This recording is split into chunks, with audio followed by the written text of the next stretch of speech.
6 degrees. Now here's one for you, courtesy of a listener of my program.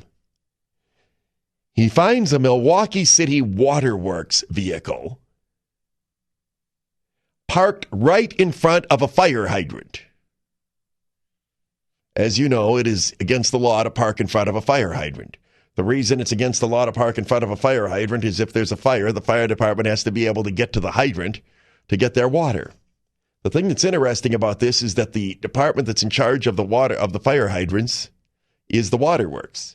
Now, the guy who's parking the waterworks car, there's nobody near the particular fire hydrant doing anything about that fire hydrant. There's just this waterworks car parked right there.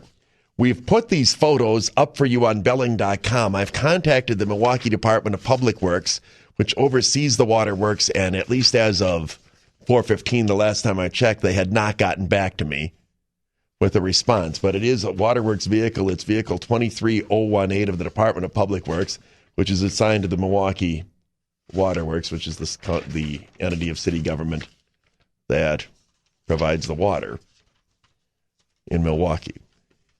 See, one of the things about the world we live in now, and I've talked about this a lot of times now, that everybody has a camera because every smartphone has a camera on it. All of the people who in the past were able to get away with things are less likely to get away with them.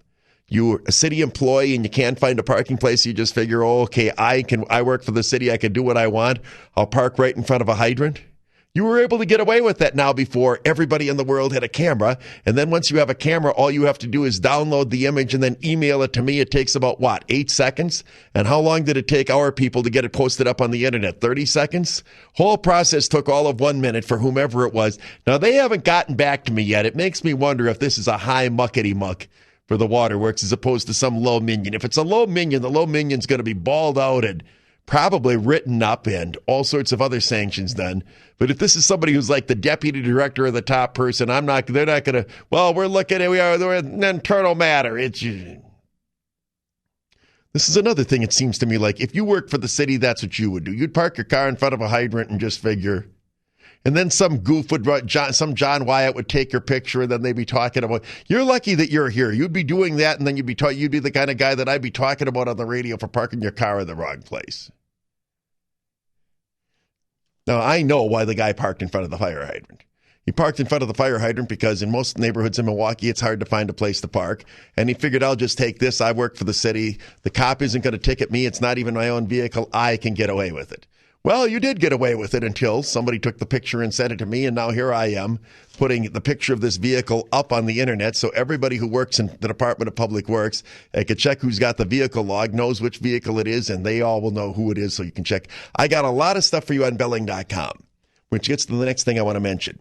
Yesterday afternoon, Governor Walker was on the program when we talked about the Joint Finance Committee's version of the state budget that was approved earlier this week.